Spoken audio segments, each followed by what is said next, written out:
ናይ ደገን ናይ ውሽጥን ሓይልታት ከመይ ኢሎም እዮም ንትግራይ ዘጥቅዕዋ ዘለዉ ናብ ካሊእ ንውፃእ ናብቲ ትግራይ ንኸጥፍኡ በል ዝብሉ ዘለዉ ናይ ደገን ናይ ውሽጥን ሓይልታት ንርአዩ ኣይንረሓቕ ኣውዮም እዩ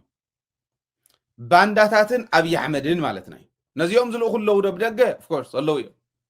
ናይ ትግራይ ሪሶርስ ክጥቀሙ ዝደልዩ ናይ ኤርትራ ሪሶርስ ክጥቀሙ ዝደልዩ ናይ ኤርትራ ባሕሪ ክጥቀሙ ዝደልዩ ናይ ትግራይ ቅርሲ ክወርሩ ዝደልዩ ብዙሓት እዮም ኢንክሉዲንግ ትሕዚ ንብሎ ዘለና ናይ ዕድና ናይ ካናዳ ካምፓኒታት ክኣትዋ ይደልያ እየን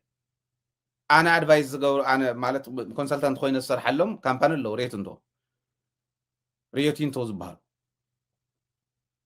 ሓደ ሞዴል ዝሰርሓሎም እዩ እንተሎ እዚኦም ክኣትዉ ይደልዩ እኒያ መዓት ናይ ማዕድን ስራሕቲ ይስራሕ ኣሎ ካሊእ ዓዲ እውን መጢጦም ምስ ወድእዎ በኪሎም መዕዘር እዮም ዝብሉ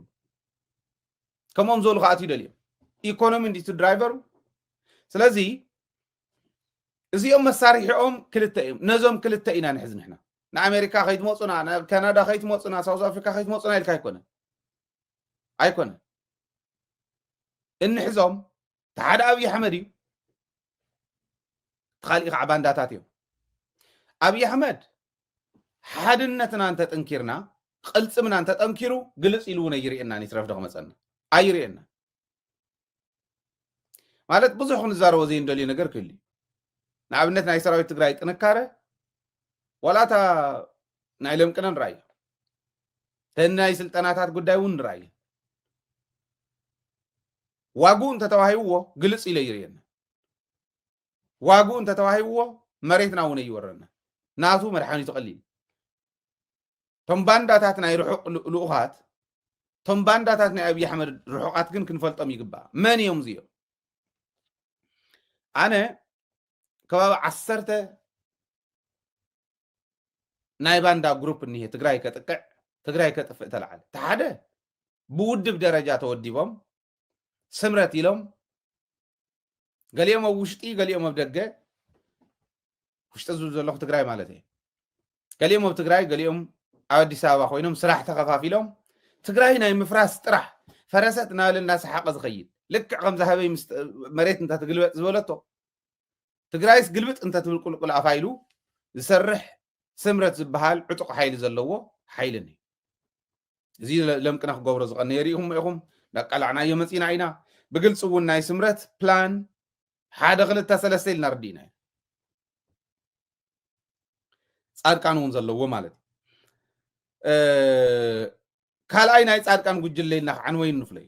ደለይቲ ለውጢ ምንቅስቃስ ደለይቲ ለውጢ ይብል ሽማግለ ሰብኣይ ኣብ እርጋን ዝርጋን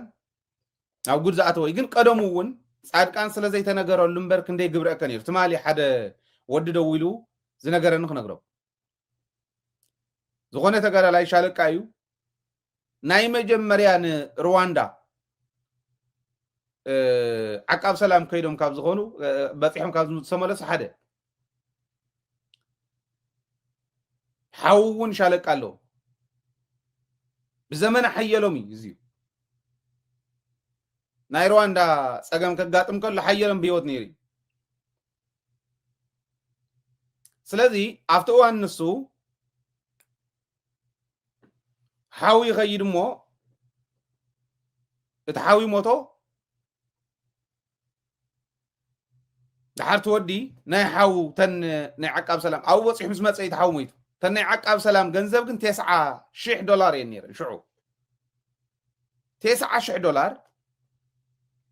ጻድቃን ይሕዘን እዚ ሓው ናይቱ ተሰውአ በፂሑ ዝመፀ ዓቃብ ሰላም ሓው እቲ እውን ይብል ኣይንእትወካን ይብልዎ ዝገበረ ገይሩ ኣትዩ ገንዘብ ሓወይ ደቁ እውን ስለ ዘለዎ ወዲኡ እውን ስለ ዘላቶ ገንዘብ ሓወይ ኣይተዋሃበን ምሃበን ይብሎ ፀፊዕዎ ብፅፊዒት ወቂዑ ሰዲድዎ ብፅፊዒት ወቂዑ ጥራሕ ኣይኮነን ሻለቃ ስለ ዝነበረ እዛ መዝነቱ ነዚኣ እውን ብመቐስ ቆሪፅዋ እዚዩ ብኣካል ከቕርበልኩም እየ ነዚ ወዲ እዚ ብኣካል ከቕርበልኩም እየ ሕጂ እውን ሓሚሙሎ ባይዘወይ ክሕከም እየ ኢሉ ንወፃእ ክኸይድ እውን ኣውፂኡ ነይሩ ይሽዑ ኢሎሞ ኣትሪፍዎ ነዛ ግዛዕ ብመቐስ ቆሪፅዋ ባዕሉ ተን ገንዘብ እውን ሒዝወን ኣባሪርዎ ካብ ውትድርና ማለት ኢታማዦር ሹም ነይሩ ሽዑ እዚ ምስ ገበረ ዝወዲ أبناء دوب إزاي سلزنا ورنا وحيلهم يخيد هاي قولي ولو خمسة غيرني خمسة غير كاو ورق ثانية كاو لابد ده صاريو حيلهم بعلو آتي تنتس عشر حوي هو حيلهم موصيو هو إزاي تفولت وياهم صار كان يجي غير زولكم زلوا كالاتون الله كنا صينا صار كان يجي ندا غبرز مصي ما فنكله منكس زمكوري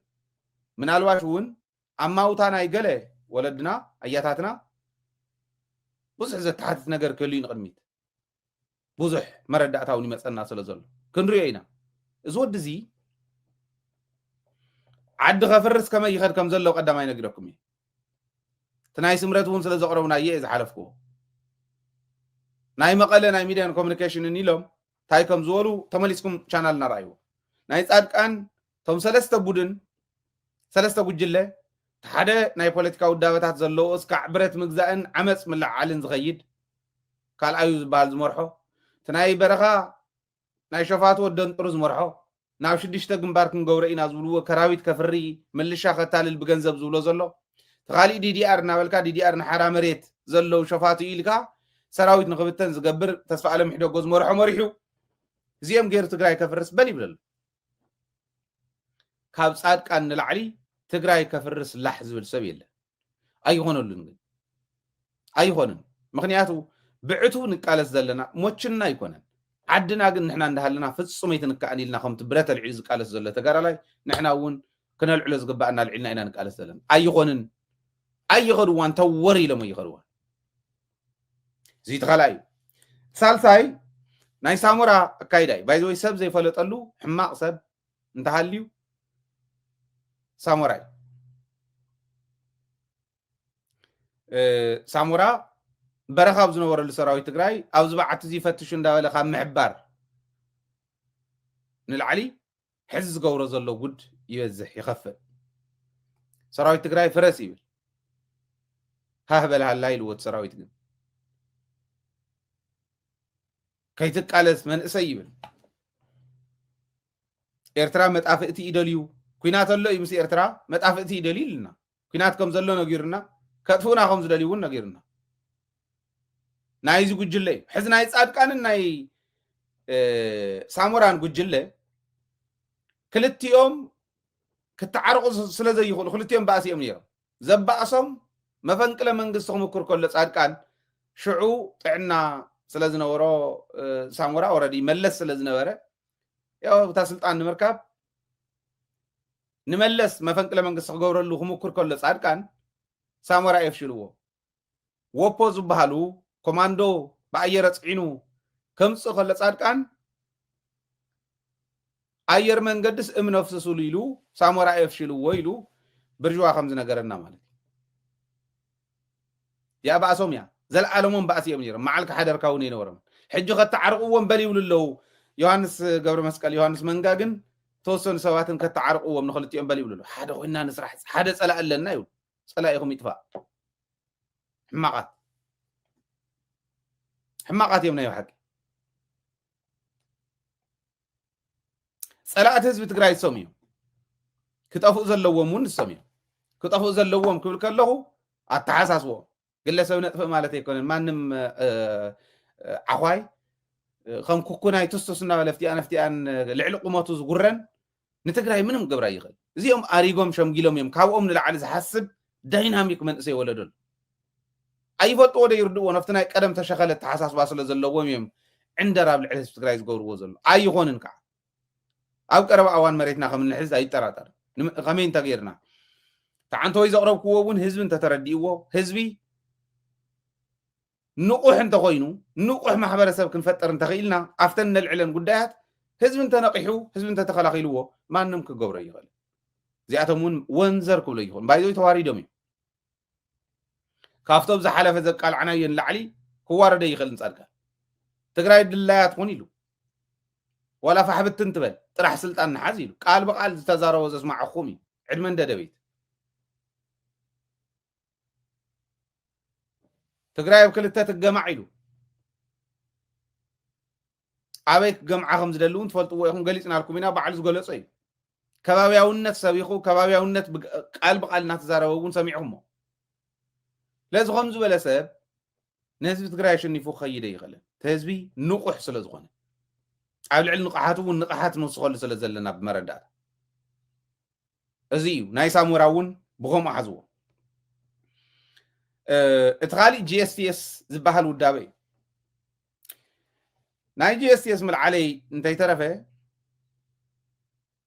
ንምንታይ እቲ ሕዚ ኣብ ቀረባ እዋን ዘልዓልናዮ ገብረ ኺዳን ዘውፅኦ መግለፂ ናይ ግሉ እያ ንምንታይ ኣውፅዋ ገብረ ኺዳን ጂኤስቲኤስ ከም ምንታይ ደረጃ ይርከብ ጂኤስቲኤስ ናይ ተጋሩ ምሁራን ማሕበር ተባሂሉ ተጣይሹ ስለ ዝነበረ ክዕረ ኣለዎ ኢለ እየ ዝኣምን እንተዘይተዓሪ ከዓ ሓድሽ ዝኸይድ ዘሎ ክቋቁም ኣለዎ ክዕረ እንድሕር ኮይኑ ግን ገብረ ኺዳንን መሰላቱን ፅብ ዝበለ ካብ ዓይኒ መርፊእ ዝፀበበት ርእሲ ዝሓዙ ወሰን ክሕዙ ክኽእሉ ኣለዎ ወይ ክእረሙ ኣለዎ ንኣብነት ገብረ ኺዳን ንምንታይ እቲ መግለፂ ኣውፅዎ እታ መግለፂት ነግረኩም እየ ኣብዛ ሓለፈ 2 መዓልቲ 3 መዓልቲ 3-4 ሸው ሰሪሕና ኣላ ኢና ንምንታይ ግን ገብረ ኺዳን ከምኡ ኢሉ ገለ ሰባት ስኢሉ ገብረ ኺዳን ይብድል ኣሎ ብዝብል ጥራሕ ነልዕሎ ከይመስለኩም ገብረ ኺዳን በልፂጉ እዩ ብግልፂ እዚኣ ቆሪፆም ሒዝ ገብረ ኺዳን በልፂጉ ዝብል ሸር ላይክ ንምርካብ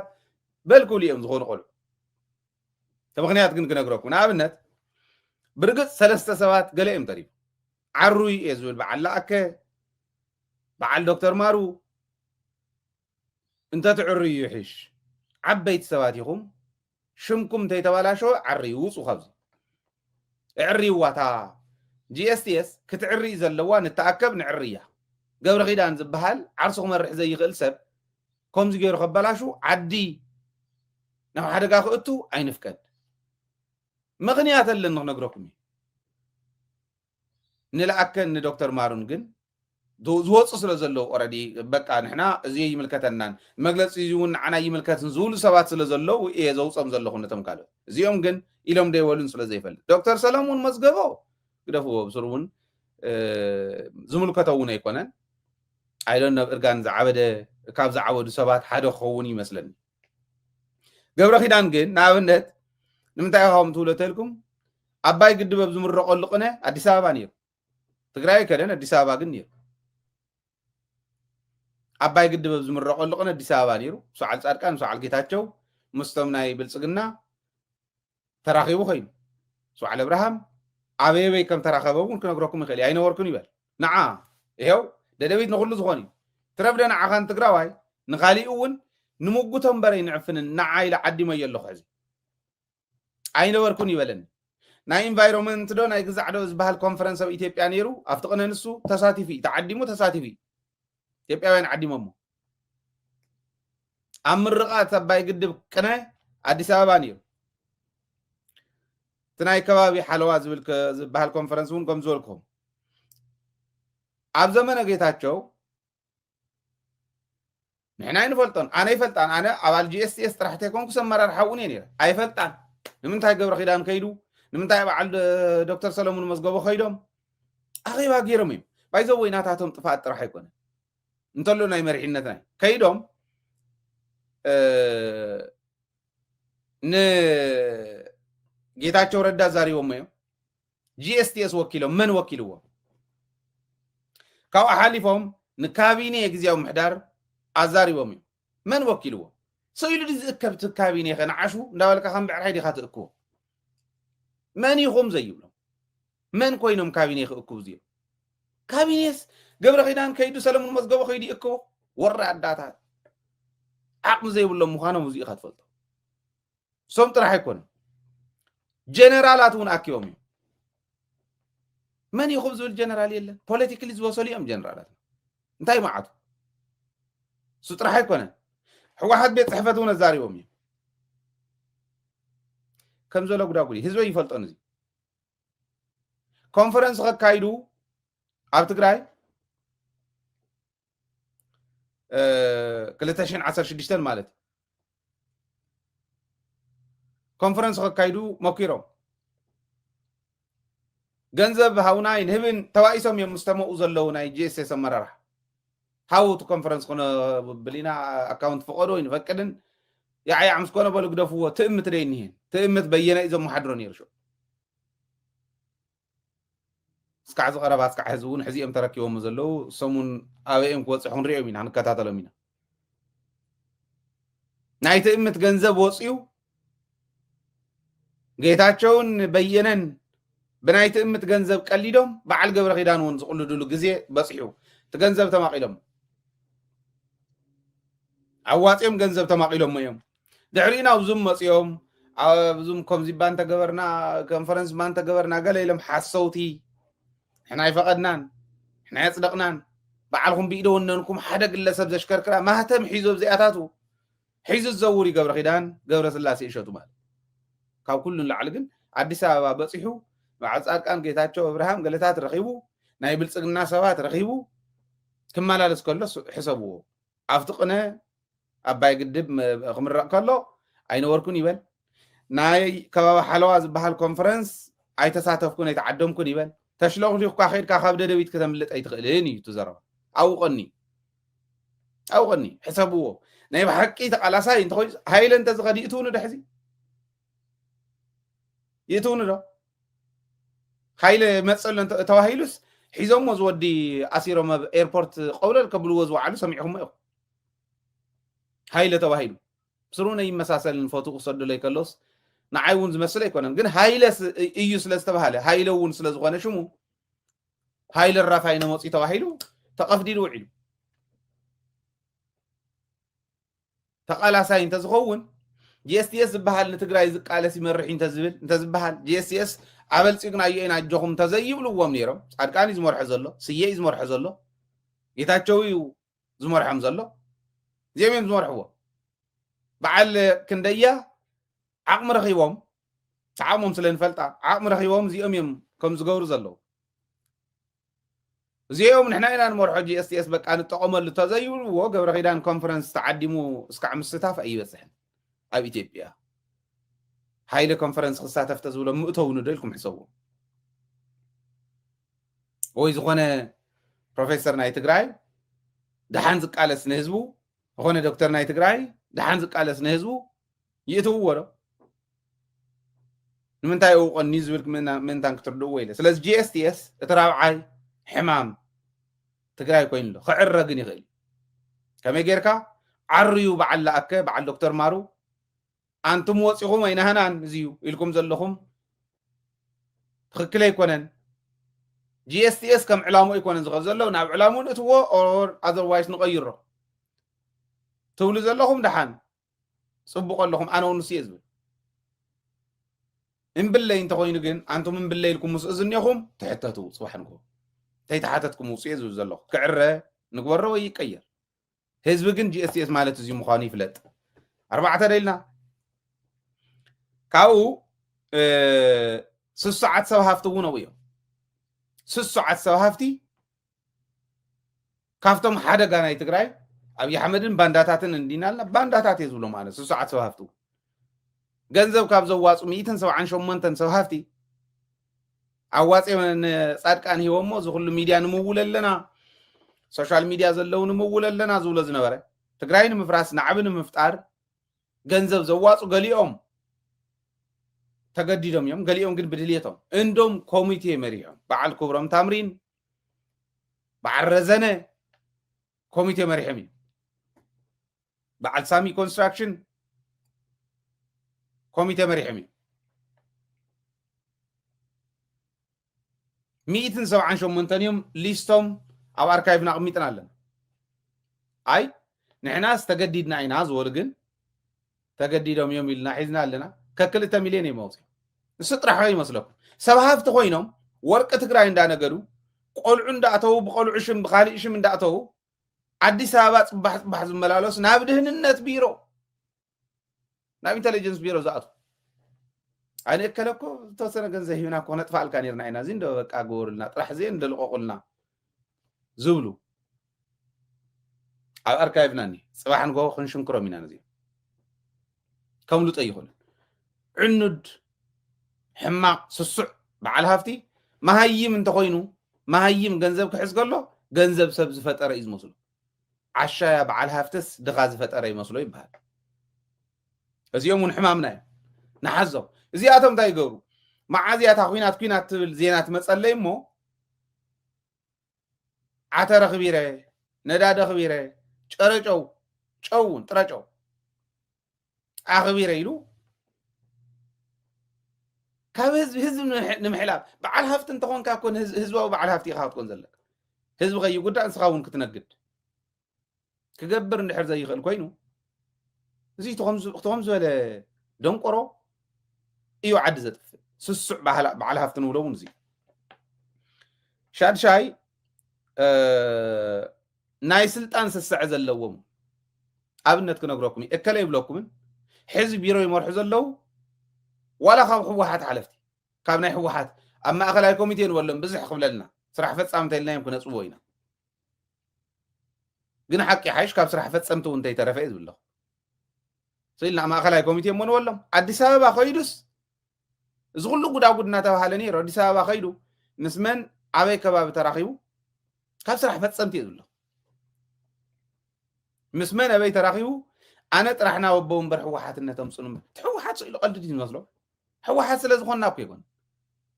ሕወሓትማ ባዕላ ታሹም ባዕላ እውን ትቃለስ ውድብ እያ سئلهم كوبلو يخون ونوردتهم حزنا يدينا نحزي افتم على تختص خلا تقع قبل لكم يبزي زوم صوا اخري يميش انا طرحنا بسلطان نوص انبر دحان نكله شنكيره خمس قالكم اندي تنقرو نسخات حزون نسخات اغلاغلو انت زنبر نيرما تودينا نيرنا مالك فلطا ينمن يزاربكم زلو ابز حلفه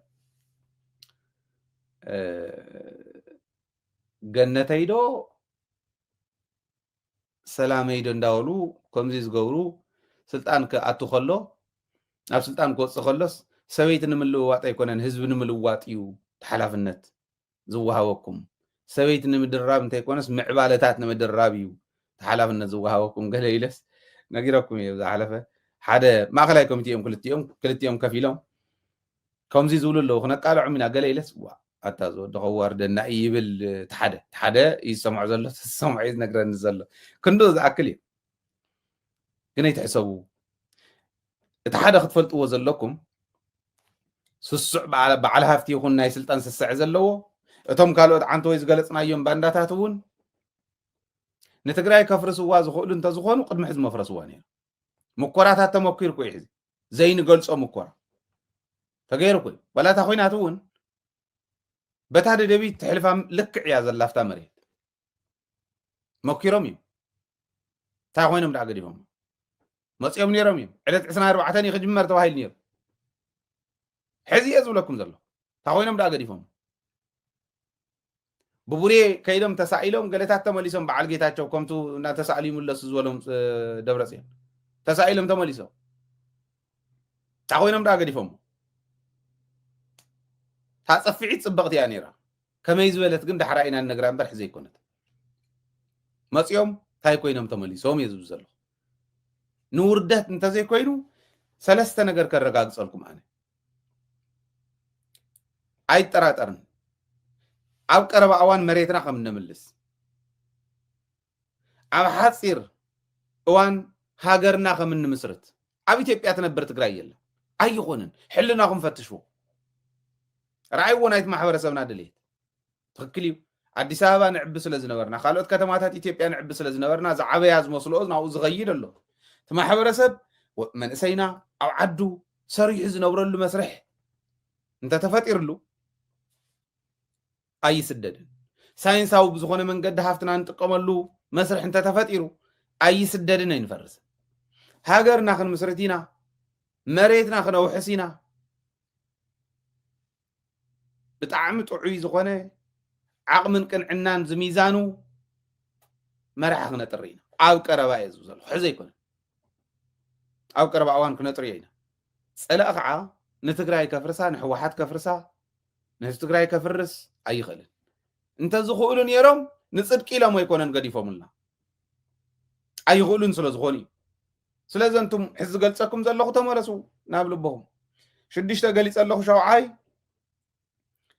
ድሌት ምዕራባውያን ቅድም ኢለ ዝገለፅክዎ ነዞም ባንዳታትን ንኣብዪ ኣሕመድን ኣንጠልጢሎም ኣብ ትሕቲኦም ዝኸዱ እዮም እቲ ናይ ሃፍቲ ጉዳይ እቲ ናይ ቅርስታት ጉዳይ እቲ ናይ ሪሶርስ ናሽናል ሪሶርስ ጉዳይ ንርአዮ ናይ ውዳበታት እውን ውድባት ስስዐ ስልጣን ጥራሕተ ይኮነ ስስዐ ገንዘብን ስልጣን ተደሪቡ ዳብል ጅኒ ዘለዎ ጅኒ ዘለ ቦይስብሓት ዳብል ጅኒ ዘለዎም ውድባት እውን ትርእይዎም ኣሎ መን እንታይ ይሰርሕ ኣሎ ስለ ዝፍለጥ ብዘየግድስ ብኣይዶግሞ ቀፂሉ ናይ ሚድያ ነጋዶ ካልእ ተሪፉ ክንደይና ዝኣክል ከም ዝደንቆሮ ኣብቲ ደረጃ ንሱ ዘለው ትርእይዎም ንሸር ንላይክ ኢሉ ይሕሱ ንሸር ንላይክ ኢሉ ይሕሱ ገንዘብ ተኸፊልዎ ዘረባ የጣምም ህዝቢ ክተጥፍእ ምዃና እንዳፈለጠ ዘረባ ዘጣምም ከም ዘለዋ ናብ ህዝቢ ግን ንህዝቢ ብዝምጥን መንገዲ እንተቕረቦ ከም ደደቢት እንታይ ይኾን እዚኣቶም ግን ጽበይዎ ኣለዎ ነጋዶ እዮም እዚኦም ሓሶት ሸይጦም ዝነብሩ እዮም እዚኦም እውን ሕማም እዮም ተናይ መወዳእታ ዓስራይ ድኽመት መሪሕነት ድኽመት መሪሕነት ኣብቲ መሪሕነት ትግራይ ክትቅየር ዝደልዩ ኣለውን ማለት ኣይኮነ ኣለው እዮም ግን ድኹማት እዮም ዘሪኢኹም ኣርባዕተ ነገር ንፈጽም ተንበሃል ሕዚ ኣርባዕተ ነገር ንፈጽም ተዝበሃል ሓደ ሓድነትና ነረጋግፅ እንተንብል ሓድነት ህዝቢ ትግራይ ንምርግጋፅ ሕቶ ኣለዎ እቲ ዳያስፖራ ሕቶ ኣለዎ ተውሽጥኒ ሕቶ ክምልስ ዝኽእል ዓቕሚ ዘለዎ መራሒ ጥራሕ እዩ ዘድሊ እንታይ ሕቶ እንታይ ሕቶ ገንዘብ ናይ መኸተው ዘውፅሕኩሞ ኣብዚ ገይርኩሞ ገለ እዩ ተጠፋፍአ እንተሃልዩ እውን ከምዚኣ ጠፊኣ ዝዋዓለትላ እንተ ዝፍለጥ ተኮይና እውን እዚኣ ኣብዚኣ ውዒላ ትፃረ እንተኮይና እውን ሕቶትና ኣብዚኣ እኒና ክነፃር ኢና ይሄው ኦዲት ኢልካ ምቕራብ ዘይከኣለሉ ንምንታይ ድኹማት ስለ ዝኾኑ ንጌታቸው ንምንታይ ከም ዝትገብርዎ ንፃድቃን ንምንታይ ከም ዝትገብርዎ ኢሎም ዝሓቱ ኣይሰኣኑን ከም በዓል ተካ ዝበሉ እንታይ ጌርናዮ ንጌታቸው እንታይ ጌርናዮ ንፃድቃን ፃድቃን እዚ እዩ ጌታቸው እዚ እዩ እዚኣ ስለ ዝገበሩ ንቅድሚት ከራምዱና ይከኣሉ ነቲ ዓዲ ናብ ፈተና እትዮማ ስለዚ ሕጋዊ ሰጉምቲ ኢተወሲዱሎም ካብ ሕወሓት ክባረር ከሎ ጌታቸው እውን እታ ናይ ፃድቃን ዝነበረት ፖዚሽን ክትዕፆ ከላ ካብ ወፃኢ ግን ኣብ ትግራይ ትንበሩ ዝበሎም የለን እታ ኮይኖም እዮም ዘይምልስዎ እዚኣ እንድያ ታው ሓደ ሰብ ሽማግለታት ይብሉ ኣነ ንመን እዮም ዝዛረቡ ዘለው ሽማግለታት ይብልዎ ንዓለም ንደብረፅዮን ንመንጆሪኖ ይልጥፍዎም ማለት ናይ ኣረጋውያን ደቂ ሰማንያ ገለ ይብልዎ መን ሽማግለ ዋትም ሰብ ብደገ ዘሎ ምናልባሽ እንግሊዝኛ ተተርጊሙ ዝወፅሖም ሰባት ከይስሕኹም ኣያን ዓዲ እያ ካብኣቶም ንታሕቲ ብዝኾነ ትምራሕ ብጀካ ቡርኪና ፋሶ ሓደ ክልተ ደይኮናተን ዓዲ ኣብ ኢትዮጵያ ረኣይዎን ናይ ኢትዮጵያ ክልላት ረኣይዎን ኣያና ክልል እያ ካብኣቶም ዕርዩ ብዝነኣሰ እትምራሕ ክልል ኣረጋ ከበደ ዲ ካብ ደብረፅዮን ዝንእስ በዓል ሩሲ ይርዳው ድዮም ካብ በዓል ዓለም ካብ በዓል ደብረፅዮን ዝንእሱ ኣበይኹም ዘለኹም ሽመልስ ኣብዲሳ እውን ካብ ጌታቸው ዝንእሰ ይኮነ ጌታቸው ከይመርሓን እዩ ሕጂ እውን በዓል ኣማኒኤል እዮም እኒኦ ትሲምቦሎ ብላዕሊ ጎተት ዘብለና ዘሎ ሰብኣይ ይግደፍዎ ግን ብዓለም ደረጃ እውን ተሪኢኹም ተን ማዕቢልና ዝብላ ናይ ዲሞክራሲ ኢምብለም ኢና ዝብላ በዓል ኣሜሪካ እውን ብደቂ ሰማንያ ይምርሓ ብዕድመ ዲና ክንምዝኖ ሃይለ እንተዝመርሓ 40 ስለ ዘይመልአ በቃ ብንእሽተይ ትምርሓላ 50 ስለ ዘይመልአ ብንእሽተይ ትምርሓላ 60 ስለ ዘይመልአ ብንእሽተይ ትምርሓላ እንዳበልና ዲና ክንመዝኖ ከምኡዲት ሚዛን ዓቕምን ቅንዕናን እዩ ሚዛን ሃይለ ዓዲ ከም መሓድር እንተኮይኑ ሓፋሽ ማእኸል ዝገበረ ጉዕዞ ዶ ይኸድ እዝኒ ደለዎ የዳምፅ ዶ ርእሲ ደለዎ ኣናሊሲስ ይሰርሕ ዶ አንደበቱ ኮሙኒኬት ይገብር ዶ كان ثلاثة بيلرز ناي مرح زبلوكم قدامس إذني critically analysis يسرح رأسي communicate تقبر عنده بتزلوا وديو يؤمن ده نزبي حتى هزبي يقبل له علم بزوج حتى نخطبات صح تعدي ليتن كترن يسرح له عقم تهدي تكم له ميزانات زيمي تدخمت مريحنات عنون ድኹም መራሕተሎ ድኹማት መራሕተሎውና ስለ ዘይብል ኣይኮነን ድኽመት መሪሕነት ሓደ 10 ኢለ ቕሚጠ ኣሎ ድኹማት እዮም ኣብ ትግራይ ሓድነት ምርግጋጽ ሓደ ብሔራዊ ሓድነትና ምርግጋጽ ብሔራዊ ሓድነት ዝረጋገጽ ኣብ ብሔራዊ ረብሓ እዩ ብሔራዊ ረብሓ ዝረጋገጽ ብሔራዊ ዕላማ እንተተነጺር እዩ ዕላማ እንተረብሓንን ወይኖም ስለ ዝኾኑ ነቲ ረብሓ ምርግጋጽ ዕላማ ሴት ክትኮን ኣለዋ ኣብቲ ኸይዲ ዝረጋገጽ ትረብሓ ብሔራዊ ረብሓ ንብሎ ዕላማና ግን ሴት ክኾን ክኽእል ኣለዎ ኣብዚኦም ብሔራዊ ሓድነትና ንረጋግጽ ስለዚ ሓድነት ምርግጋጽ ምግቢ ውሕስና ምርግጋጽ ሰላምና ምርግጋጽ ናይ ውሽጥን ደገን ጸላእቲ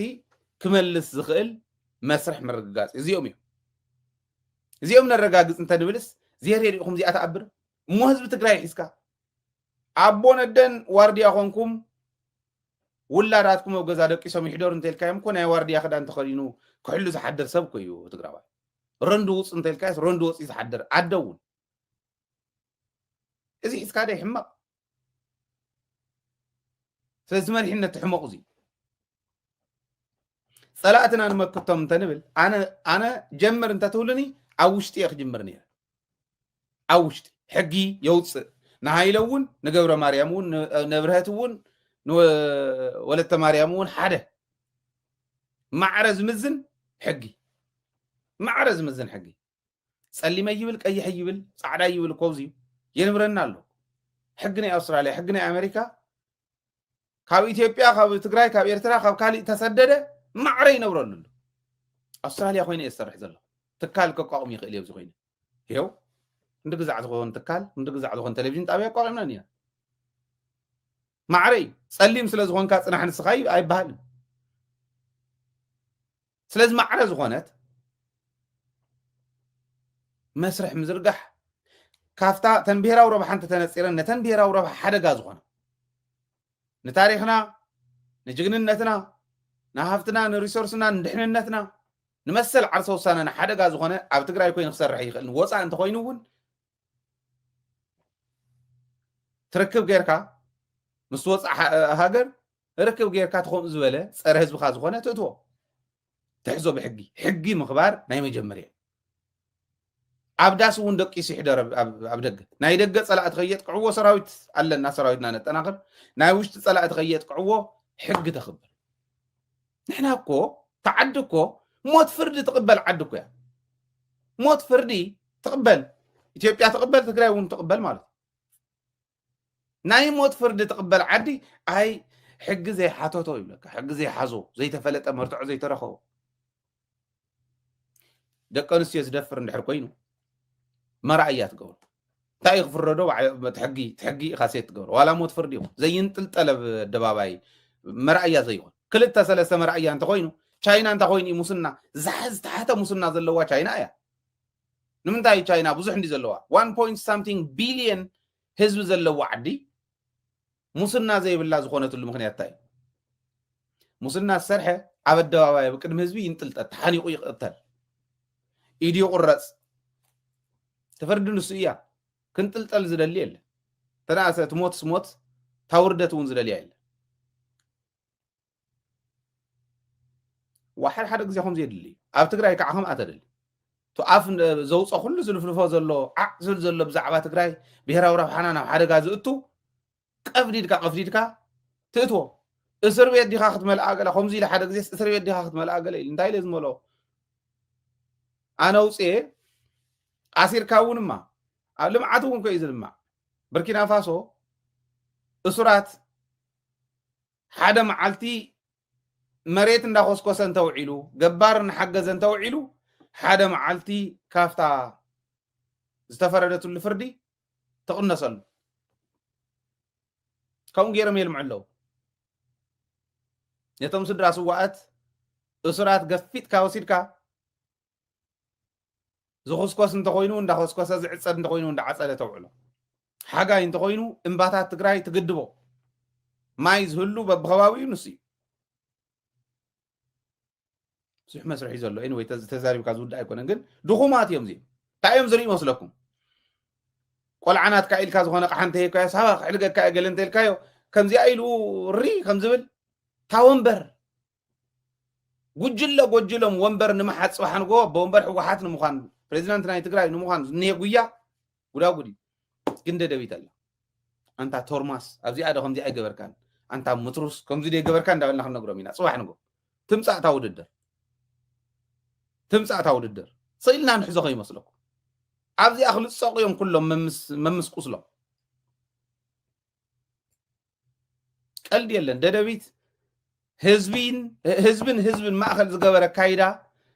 ጥራሕ ሒዙ ዝኸይድ መራሒ ኢን ቅድሚት ክወፅእ ንደልዩ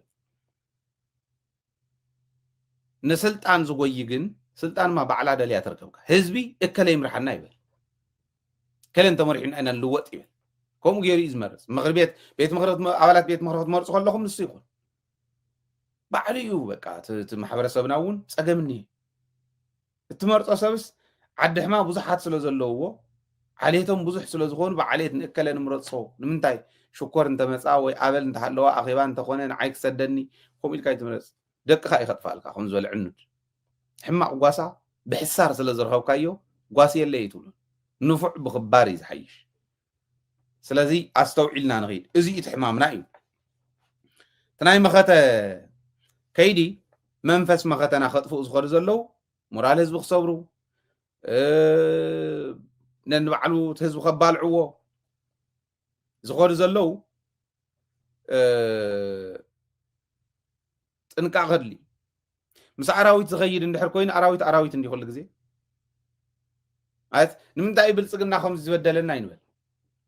ናህና እዮም ሕዚ ንኣብነት ሓትና እዮም ክብልዎም ሰምዕ እንዲ ኣነ ንብል እየ ሓደ ግዜ ነዞም ዓፋር ዝኒሆ ከምዚ ዝኸዱ ሸፋት ዝሸፈቱ ሓትና እብል እየ ጌጋይ ቶም ኣራዊት ቶም ፀላእትና እዮም ዝብእስ ንምንታይ ኢላ ሓመይ በሊዑለ ይትብል ደንበኻ ኢኻ ተፅንዕ ወይ ጓሳኻ ኢኻ ጠንካራ ጓሳት ተቐፅር ክፍቱ እውን ደይንብላዕ ኢሉ ዝበልዎ ከልቢ ከምዚ ክፍቱ እውን ደይንብላዕ መጀመርያ በሪ ዝኸፍት ዘሎ ናይ ባዕልካ ኢኻ ትቐፅዕ ናይ ዓፋር ሓደ ባህሊ ኣለዎ ዓፋር ቀደም እውን ኣብ ኩናት ክገጥሙ ከለዉ ዓፋር ሰላሊ ናይ ፀላኢ ሓጋዚ ኮይኑ እንተረኺቦሞ ካሊእ ማርኹ እዮም ዓፋር ይቐትሉ ማሪኾም ባህሎም እዩ ማሪኾም ይቐትሉ ናይ ትግራይ እውን ከምኡ እዩ ማሪኽካ ይቐትል ትግራዋይ ግን ትግራዋይ እውን እንተማሪኹ ዳሕራይ ከምኡ ከይትገብር እሺ ኢሉ ይሰዱ ዓፋር ከምኡ ይገብር ካሊእ ማሪኾ ይቐትልን ዓፋር እንተማሪኹ ግን ኣብ ኣንሃለዎ ይሰቕሉ ምክንያቱ ናይ ባዕሉ ሰብ ከብልዕ ዝመፀ እዚኣ ፅበቕቲ እያ ኢለ ዝሓስባን ትግራዋይ ኮይኑ ተጋሩ ዝቐትል ትግራዋይ ኮይኑ ተጋሩ ዘቕትል ትግራዋይ ኮይኑ ፀረ ትግራይ ዝኸይድ ይቀፍደድ ሕጊ ይፍረዶ ክፍረድ ዝግባእ ከቢድ ፍርዲ ካብቶም ፀላእትን ላዕሊ ትግራዋይ ኮይኑ ፀላእ ትግራይ ዝኸውን እዚ ኢኹም ክትሓስቡ ዘለኩም ክሰግእ ክእል ሕዚ ከምኡ ዝብል ሰብ ኣነ ኣብ ዝኾነ መድረክ እንተንቐርብ ሞ ሃይለ ክመርሓካ ተዝብሎ ሌባ ወዲ ሌባ ሃይለ ተመፂኡ ዳ ወዳእና ይኾን ወይ ሃይለ ዝመስል ሰብ እንተመፂኡ እውን ወዳእና እዩ ከም ኣግንያታ ተወፀና ኣነ ክመርሕ ዓደ ይኮነን ዘለኹ ፅቡቕ ሞያ ኣለኒ ተመስገን ኢለ ክነብር እየ ዝደሊ ሰላም ግን ሃውና ግደፉ ሰላም ሃውና እዚኣ እያ እታ ከይዲ ማለት ስለዚ ዓቕሚ ፀላኢ ከምቲ ማለ ይኮነ ዓቕሚ ፀላእትና ከምቲ ማለ ይኮነ ዓቕሞም ድኹም ርግፅ ንሕና እውን ተጎዲእና ኢና ግን ንሕና ንሓይሽ ዋላት ዝኸፈልናዮ መስዋዕትነት ክባር እንተኾነ ብዓቕሚ ደረጃ ሕጂ ንሕና ንሓይሽ ዳስ ዋይ ዘይንኾነ ኣርምታትና ፅኑዓት እየን ፅኑዕ ተቃላሳ የለና ዓዲ ዝሕሉ እቲ ባንዳ ምሕረት ስለ እንገብረሉ ይፀገምና ድሕሪ ሕዚ ምሕረት ዝበሃል ንባንዳ ክህሉ የብሉን ምክንያቱ ካብ ንፀላኢ ሓዚሉ ዝኣቱ ዘሎ ንፋስ ምእተው መስኮት ዝኸፍት ዘሎ ባንዳ ስለ ዝኾነ እዚኣ እንተጥንኪርና ብዙሕ ፀገም ኣይኮሉን ፀላእትና ይምኩሩ ወለው እንዲኦም ንኣብነት ባንኪ ኣብ ተፈላለየ ከባቢታት ትግራይ ገንዘብ የለን ክብሉ ውዒሎም ሓቀ ይበቕሉ ትማሊ እውን ከምኡ ንግዲ ባንኪ ከምኡ ክብል ውዒሉ እንታይ ኢለ ነይረ ቅድሚ ሕዚ ናትካ እዩ ናትካ ሃደ ኢለኩም ኣነ ወጋግን ይኹን አንበሳ ምስ ደደቢት ምንም ዓይነት ርክብ ነይርዎም ይፈልጥ እንተነኣሰ ስፖንሰርሺፕ እኳስ ስፖንሰር ገይሮምና ይፈልጡና ኣብ ዝኾነ ይኹን መድረኽ ኣይገብሩና ቶም ሚልዮናት ዝውዎም ፈልጦም እየ ንመን ምዃኖም ኣይንደልን ግን ንሕና ሳላ ህዝቢ ትግራይ በዚኣ ሰቂሉለ ኢታሃፍተይ በዚኣ ገይረ ዘመሓድራ እታ ሚድያ በዚኣ ዘምፃኽዋ እያ ተመሓድራ ነታ ሚድያ ፀገም የለን ህዝቢ እንተሓጊዝ ወይ ሓገዛ እንተዘይሓገዛስ ከዓ ብሂወት ዘሎ ክቃለሰሉ እየ ነዚ ህዝቢ ዝሕሻና ንሰኒ ዋላ ስሱዓት ይኹን ዋላ ተበላሾም ኣመራርሖኦም ኣብዙ ነይሮም ኣብዙ ከይዶም ይበሃል ኣለና እዩ ብርግፅ እንተውፃናዮ ካሊእ ከይኮነና ንሕዞ እምበር ኣብ ዱባይ ይኹን ኣዲስ ኣበባ ይኹን እቲ ህዝብና እንዲቱ ፍልፍልና ብቪድዮ ብፎቶኡ ብካሊእ ሰነዱ ኣለና እዩ ብዘየግድስ ግን እስተንየ እንተናህና ዝሓሸ ስራሕ ዝሰርሓ ኣብ ትግራይ እውን እስተንየ ከመይ ጌርና ኢና እዚአን ምስ ናይ ወፃእ ትካላት ምስ ናይ ወፃእ ባንክታት ነተሓዘን ኢሎም ይሕሰቡ ንሶም ነተሓዞ እዚ ናይ ገንዘብ ዋሕድና ንቕንሰሉ ከመይ ጌርና ናይ ትግራይ ንኣዲስ ኣበባ ከይኸድ ከመይ ጌርና ኢና ንሕዞ ናይ ትግራይ ኣብ ትግራይ ኢንቨስት ንክግበር ገንዘብና ኣብኡ ንክሽክርከር ኣታዊ እውን ካብ ደገ ከም ማግኔት ክስሕበሉ ዝኽእለሉ መስርሕ ይከኣል ዶ ኢኮኖሚስት ሰብ ዝክሰርሑ ይግብኦም ናይ ሞያ ስለ ዝኾነ ናትካ ኢናትካ ንምንታይ ንግዲ ባንክ ገንዘብ የለን ኢሉ ሙኮራ እኮ እዩ ሙኮራ እዩ ገንዘብ ትግራይ እናጋሓጡ ይወስዱ ባጀት እውን ከልኪሎሞ ናብ ትግራይ ገንዘብ ከይኣቱ ንግዲ ባንክ መለስዎ ተባሂሎም ናብ ብሔራዊ ባንክ መሊሶም ንግዲ ባንክ ሕዚ ንህዝቡ እውን ገንዘብ የለን ምባል ጀሚሮም ንምንታይ እዚ ሕዚ ሳይኮሎጂካዊ ኩናት እዩ ዝግበር ዘሎ ናይ ሳይኮሎጂ ኩናት ይኸይድ ኣሎ ማለት እዩ ኣብ ከይድኒ ከማያ ነይራ መጀመርያ ኣስታውሱ ስለዝታይ ንግበር ነጋዳይ ኮይኑ ነቲ ህዝቢ ዘረዓዕድ ንብረት ዘኽብር ሓዝዎ ብሕጊ ይተሓተት ኣብ ትግራይ ገንዘብ ንክትዘውር ንግበር ባንክታት እተን ናህና ዝኾና ናህና ይኹና ናህና ዘይኮነ ይገለፍ ይውፃእ ብስሩን ክወፅኡ ዘለዎም ክወፅኡ ዘለዎ ክንመፅ ኢና ንበይና ክመፃ እየ ሎማዓንቲ ብደንቢ ገይረተን በፂሕናን ዘለዋ መረዳእታ እንተረኺበ ንግዲ ባንክ እውን ባዕሎም ክድውለሎም ሪከርድ ክገብሮም እየ ብደንብ ብትክክል ቃለ ምሕተት ክገብረሎም እየ ማለት እዩ ብካሊእ ይኮን ንምንታይ ከምኡ ገይርኩም ክብሎም እየ እታ መልሲ ትማሊ ስለ ዝዓበየና እምበር ሰሚዕናዮ ኢና ቀኒና ንምንታይ ክብሎም እየ እታ ምክንያቶም ይዛረቡ እታ ምክንያት ዘይትረብሕ እንተኮይና መላእ ህዝቢ ትግራይ ናፍተን ናትካ እእቱ ካብ ንግዲ ባንክ ክወፅእ ክእል ኣሎ እንዳተሳቀኸ ኣይትነብር ተነኣሰ ጊደፉ እንዳበለ እንዳተኸላኸለ ተወሰነ ሓበሬታ እውን ሕሊፉ ህዝቢ ገንዘብካ ንእሽታ ነውፅእ ኢሉ ከውፅእ ዝኽእል ባንኪ ናይ ባዕልካ ባንኪ ክኾን ዘሎ እዚኣ ክትኮን ዘለዋ ስለዚ ንሕና ከመይና ክንገብር ዘለና ኣፍተን ትካላት እየ ዝብል ዘለኹ ስለዚ ምእኹል እንተኮይኑ ዝብሎ ዘለኹ ሓሳብ ምእኹል ኮይኑ እንተተራእዮ ብትግራይ ሓላፊ እንዲ በዚሕዋ ዘሎ ተዓዲ መን ምዃኑ ሓላፊኣ እውን ይፍለጥን እንዲ ከምኡ ስለ ዝኾነት እያ ብቱን ኮይኑ እምበር እዚኣቶም ክሕተት እዩ ዝግቦም እዩ ሓላፊኣ ብዙሕ ኣብይ ኣሕመድ ሓላፊኣ እዩ ወዲ ወረደ ሓላፊኣ እዩ ደብረፅዮን ሓላፊኣ እዩ በቲ ሓደ ገፅ ባንዳታት ሓለፍቲ እዮም ባንዳታት መታ እንተረ ይኽእል በቃ ኣብ ትግራይ ዘፍርስ ዘረባ ተዛርዩ እዚኣቶም ሕዚ ክረአ ክእል ኣለዎ ክረአ ክእል ኣለዎ መፍትሒ እውን ክቕመጠሉ ክእል ኣለዎ ዝብል እምነት ኣለኒ ፀላእቲ እቲ ሓደገኛ ገምጋም ሰራዊት ኢትዮጵያ ዝብሎ ዘለኹ ሰራዊት ኢትዮጵያ ኩናት ኤርትራ ከም ዝኸፍቱ ገምጋሞም እዩ ሓዝኒ ገምጋም ናይ ኢትዮጵያ ሰራዊት ኣብ ሰሙን እዚ ሓደ ክልተ እናበልኩ ከምጠኒ ሓደ ኤርትራ ከም ትውረር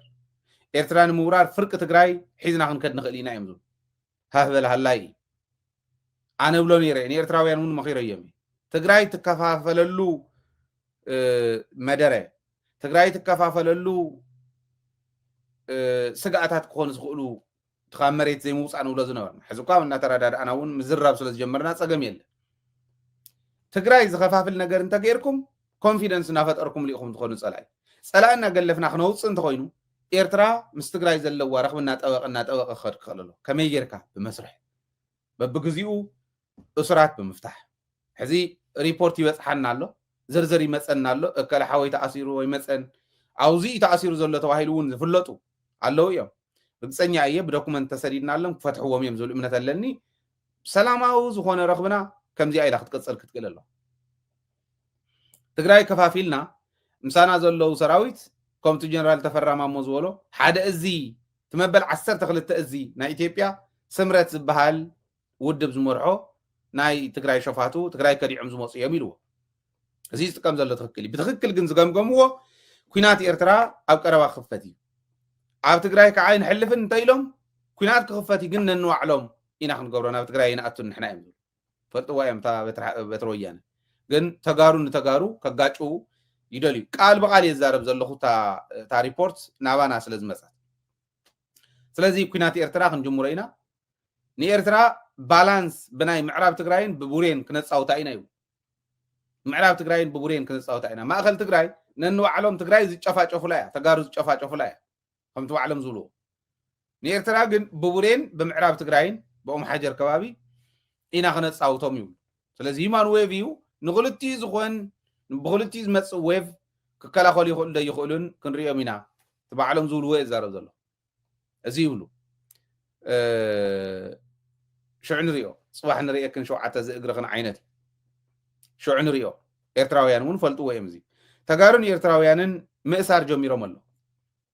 كسر اللوام يميلهم وسينهم مأسار كعجميرة ملو كن يمونيا برجيتنا حمدو تواهيلهم ناي إثيوبيا برجيتنا حمدو حلفت زنور تأثيرهم وبحرنان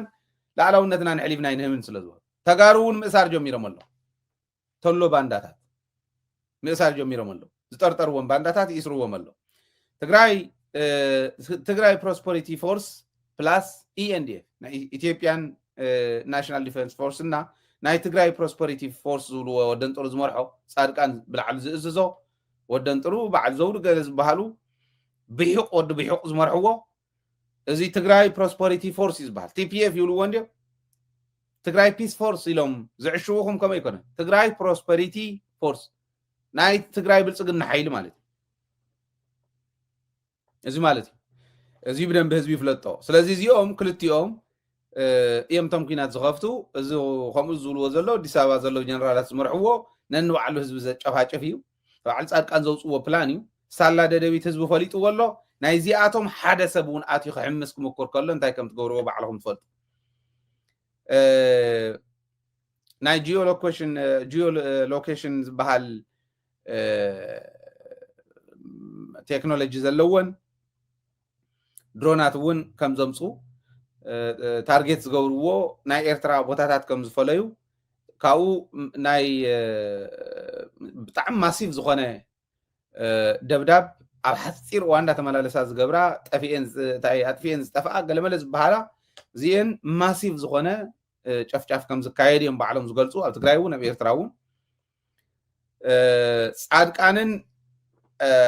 ጻድቃንን ብርሃኑ ጁላን ኣበባውን ሳሙራን ክልቲኦም ኣዛዝን ምክትልን ኮይኖም ዝሰርሕዎ ጻድቃንን ብርሃኑ ጁላን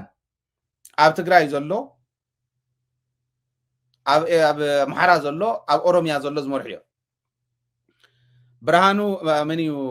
ሳሙራን ኣበባውን ናይ ኤርትራ ዝመርሑ እዮም ሳሙራ እዩ ዝመርሑ ሕዝቲ ናይ ኤርትራ ጻድቃን የብሉን ማለት ኣይኮን እዚኦም ቲም እንዲኦም ዋና ታርጌቶም ግን ኣየናይ ምዃኑ ሓይሊ ናይ ትግራይ ሒዙሉ እዚ ዘሎ ስለ ዝበሃል ዘሎ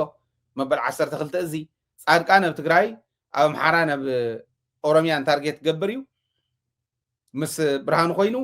ኣበባው ምስ ሳሙራ ኮይኑ ኣብ ኤርትራ ታርጌት ገብር እዩ በዓል ዮሃንስ ገብረ መስቀል ገለመለ ዘለዎ ቲም እዩ እዚ በቃ ሓደ ቲም እዩ ንኩሉ ዝጭፍጭፍ ግን ታርጌት ገይሮም ከዓ ተማቂሎም ኣለዉ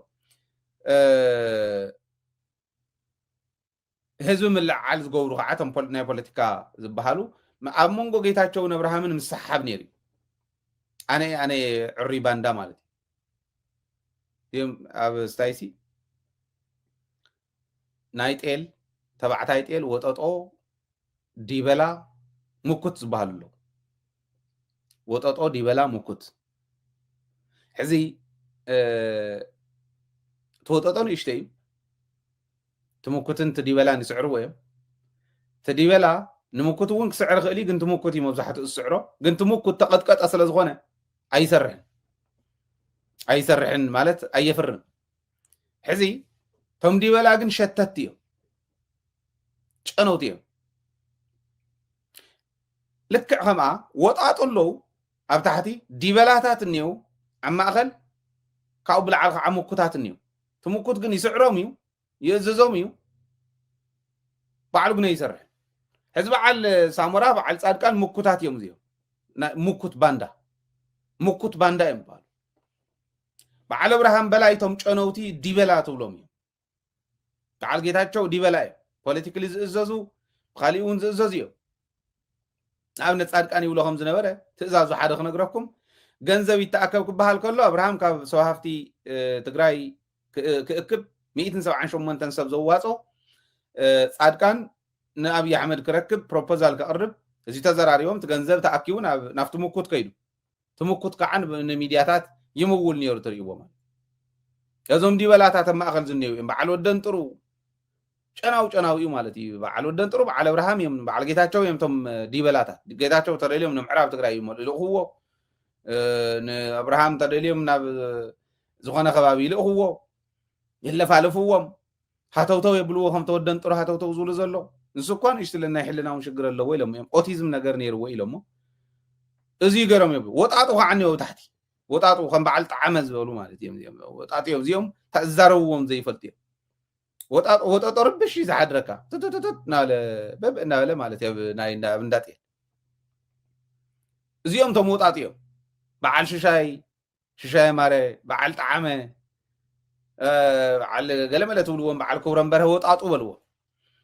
እዚኦም ወጣጡ እዮም ቶም ዲበላ ዝልእኽዎም እዮም ነቶም ወጣጡ ስዕርዎም ስለ ዝኾኑ ቶም መኻኹት ካብ ላዕሊ ኮይኖም ነቶም ዲበላታት ዝልእኽዎም ከምኡ ጌርኩም ስርሕዎ እዚኦም እዮም ህዝቢ ምልዓዓል ይኹን ሰራዊት ምፍራስ ገለመለ እዚኦም ክሰርሑ ወጣጦን ዲበላን ክሰርሑ ቶም ምኩታት ለኣኽቲ እዮም ዓምፁ ይብልዎም ኣብ ውሽጢ ዓዲ ዘለው ዲበላታት እውን ወጣጡ እውን ተኣኪቦም ዓመፅ ይብሉ ማለት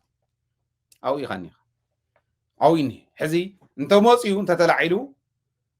ይተግበር እንተይልዎ ኣብ ልዕሊ ትግራይ ጨፍጫፍ ይለዓል እንተይልዎ ቤተክርስትያን እውን ትዝገብርዎ ነብሩ ትፈልጥዮም ከስታውሰኩም ናይ ኢትዮጵያ ቤተ ክህነት ገንዘብ ኣዋፂኣ እያ ኢልና እንዲና ገንዘብ ኣዋፂኣ ንመከላከያ ሰራዊት ስኢለ ይኮነን ዝዛረበኩም እዚ እኒሄ ሕዚ ንኣብነት ሓደ ኣብነት እዚ ሕዚ ናይ ኣዲስ ኣበባ ሃገረ ስብከት ዘዋፀቶ 7 ሚልዮን ገንዘብ ኣዋፂና ይብሉ ኣዲስ ኣበባ ሃገረ ስብከት ን2014 እዩ ናይ ኣዲስ ኣበባ ሃገረ ስብከት ሓዙ መንበረ ሰላም መርትዖ እውን ስለ ዝኾነ ኣነ ክሰደልኩም እየ ንገሊኹም መርትዖ እውን ስለ ዝኾነ ሒዝኩምሞ ትፀንሑ ክርክር እንተመፅዩ ንዕኑላ ዘብ ኣሃት ኣበይተ ክርስቲያናት የዘራርበና እንተተባሂሉ ተቕርብሎም ተዋጊኡኹምና ኢኹም ብረት ሒዝኩም ትብልዎ በዓል ኣባ ሚካኤል ሰይጣን ይምራን ትግራዋይ ካብ ዝመርሓና ሰይጣን ይምርሓና ክብሉ ከለዉ ክተቕርብሎም እንዲኹም ክቐርብ እዩ መርትዖ ተባሂሉ ክፅዋዕ ከሎ ክሕተት ከሎ ንሱ ክተቕርብሎም ኢኹም ፍሉጥ እዩ ነገር ግን እሱ ጥራሕ እንተይኮነ ዘብዚ ዝኒሄ መርትዖ ትርእይዎ ዘለኹም እውን ምቕራብ ንክትክእሉ እዩ ዘቕርበልኩም ዘሎ ይጀመር ተተባሂሉ ከምኡ ክገብሩ እዮም ክስዕሩ ድዮም ኖ ኣይከኣል ወጠጡ ዲበልኡ ምኩቱ ከጥፍዎም እዮም ባዕሎም ናይ መወዳእታ ክኾን ከሎ ሚስጥር ሒዞም ክተርፎ ይደልይዎም ታሪክ ናይ ሰርቫይቨር ስቶሪ ዋዓትም ሰብ ንሕና እውን ተጋጊና ከም ዝበለ ታሪክ ኮይኑ ነይሩ ኢትዮጵያ ከም ዝገይራ ትግራዋይ ተጥፈ ነይራ ዝብል ክንገረ ይደልይዎ ክንገር ስለ ዘይደልይዎ ሚስጥር ዝሓዙ ከጥፍዎም እዮም ዝደልዩ ልክዕ ከምቱ ተመዛባላይ ንዓተመለስ ገዛኻ እዩ ንብረትካ ተረከብ እናበሉ ብጥይት ዝብልዎም ዘለው ኣጥፊኦሞም እዮም ባይዘ ወይ ለምቅነ ዝተመለሱ ከመይ ገይሮም እዮም ከመይ ዝበለ ልቢ ዘለዎ እዩ መራሒኡ እንተይሓዘ ሰራዊቱ እንተይሓዘ ዝምለስ ትስቃይ ይርዳእና እዩ ግን ሞት ንሞቱ ኣብቲ ዝቐብረካ ሰብ ዘለዎ ምትራፍ ይሓይሽ ገለ ከም ዝበለ ተሰዲዱ መፂኡ ሞይቱ ተባሂሉ ክንገረልካ ይሓይሽ ሞት ካብ ሞት እውን ክተማርፅ ዘይትኽእል እንዲኻ ግን ተነኣሰ ዝሓሸ ሞት እውን ኣሎ ቀባራይ ትረኽበሉ ታሪክካ ዝንገረሉ ኣይትኺዱ ኣብ ቀረባ እዋን ዝምለስ ከዓ ስለ ዝኾነ ሂወትኩም ኣይተመሰቃቕሉ ሓቢርና ተቃሊስና ክንስዕር ዘለና እዚኦም እዮም ቶም ፀላእቲ እዚኡ እቲ ናይ ባዕልና ክፍተት ክንዕር እንድሕር ኮይንና ከዓ ከምቶም እንዳገለፅኩም ዝመፃኹ ኢና ክንዕር ንኽእል ዝብል ሓዙ እሞ እዚ ازي طرح يكونن ددبيت ترين لهم يوم نورمالي هايلون ستافيون هايلو هايلس حنت شو او سمون نمدلاو كندينا اذا اكل كم شجر غازيطنيات ريو يهم فلطو يهم غازيطنياتات ون حزبو يطفل بمعلت 3 غزي 4 غزي بل نبلله ليتينا نصرح اناليسيس زي ليتي سرح تمردعتها ليتي اكب دقاس يلن اكب حديرنا اناليسيس كنسرح حديرنا انا نصرح نقول نصرح قطر نصرح مشات نصرح كم كنا انا نصرح زلنا نمنتاي ناي مخته اواني حزي شليخات ترفنا كتل يبلان تناس زي كنلو نخلينا صباح نقول انت زي حلينا تسترف ولدو تاريخ زيو حالفو يدلنا انا التاريخ زيو بتكبر تولدنا كريو خللو كما هارلو خللو زي اخذ كنت خوينا زا ميديا زي كزلق كتقللو انا كل غزي اذا حتكم كل غزي اذا حتت لب زلو يدقف كيو ار كود انيكم موز غوفن مس عمد كمل يلو 6000 وصيان انتن ገንዘብ ሰنو ነው ዘለው አኸይ መስለኩ ወጽየን ተጠቂምና አለን ስልክን ምድዋል ንሓደ ሰብ ደውልካ ብስልክ ንምእታው $100 $200 ትውድ ሳተላይት ግደፉ ተስታፍ ግደፉ ከመይ ገርና ንዝለቕ ከመይ ገሪ ዝኸር ዘሎ ቴሌቪዥን ጣብያ ዩቲዩብ ይኮን ኣብ ዩቲዩብ ዝዕንድርን ቴሌቪዥን ገይሩ ንህዝቡ ዝበፅሕነን ወይኖም እዩ እንተና ኣሰ ታ ሚድያ ክትዘልቕ ምእንታን ኮላፕስ خين نقبرو زغونه ገና እንተይ ሰዓርና ገና ናጽነታና ተይተረጋገጸ እንበር ድሕሪ ዘሎ ጸገም የለን ናጽነት ተይተረጋገጸ ሉዝ እንዳገበርና እንተ ኸይድና ግን ጸገም ምብራይ ብጉልበቱን ምሕጋዝ ብገንዘቡን ምሕጋዝ ብሞራል ብመረዳእታ ምሕጋዝ የድልይ ማለት ኣብ ዓዲ ዘለውን በዚ ሓጉዝና ኩሉ ግዜ ኢና ነሪኦ እዚዩ ኣብ ናይ ሕድሕድ ትግራዋይ ሞባይል ክህሉ ኢለ ዝኣምን እዚኣ ናይ ወጋግን ባንኪ ኣካውንትና እያ እዚኣ ናይ ኣውስትራልያ ናሽናል ኣውስትራልያን ባንክ ናይ ደደቢት ኣካውንት እያ ኣብ ታሕቲ ጎፈን ምለኩም ፔይፓል ኣለኩም ኣብዚ እውን እኒሄት ጎፈን ኣብ ስክሪን እዚዩ ኣብዚ እኒሄት ኪውኣር ኮድ እንተልዒልኩሞ ፎቶ ስካን እንተገይርኩሞ ኪውኣር ኮድ እዩ ናብ ስታይ ክወስደኩም እዩ ናብ ጎፈን ክወስደኩም እዩ ብቐሊሉ ዶኔት ክትገብሩ ትኽእሉ ኢኹም ደደቢት ማለት እዩ ኣባል ኮንካ ምግልጋል እውን ይከኣል እዩ ተወሰኑ ሰባት ኣባላት እናኾኑ ኣብ ዩቲዩብ ቻናልና እውን ተወሰነ ዶኔት እናገበሩ ሪኦም ኣለኹ ሓግዙ እንተነኣሰ 1000 ሰብ ይሃልወና ኢና ኣለና ነና 100 እውን ኣይመልአን 45 ኣባል እዩ ዘለና 45 ኣባል ሒዝና ኢና ንዘልቕ ዘለና ሃይለ እዩ ዝኸፍሉ ኦኬ 45 ኣባልና ክንደይ እንተደሚረን ክመፃና 45 ሰብ ሕሰብዎ ኣሽሓት ዶላራት ኢና ንኸፍል ዘለና ግን ህዝብና ህይወት ዝኸፍሉ እውን ስለ ዘለዎ ብርግጽ ህይወት ምኽፋል ንዓና እውን ኣይረሓቐናን ሳላ ፈጣሪ ኣለና እስካዕ ሕዚ ብዝኾነ ኮይኑ ግን እቲ ሚድያ ኮይኑ ክዘልቕ እንተኮይኑ ድጋፍ እንተሃልይዎ እዩ ዝብል ከቕምጥ ስለ ዝደለኹ እዩ ንሎሚ ናይ ሰዓት እዚዩ መደብ ካባኹም ናባኹም በዚኹም ዛዝሚና ቀፂልና ካልኦት እንቕርቦም መደባት ክህልው እዮም ኣጋይሽ ክህልውና እዮም ጻንሒትኩም ሳና ይኹን ሚድያኹም እንዳፋለጥኩም እንዳዕበኹም እንዳሓገዝኩም ክኸውን ጻንሒትኩም እናፀዋዕኹ በዚ ክፍለየኩም እየ ሰላም ምሳኹም ሰላምን ዓወትን ምስ ጅግና ህዝብና ክኾን ትምኒተ እዩ ትግራይ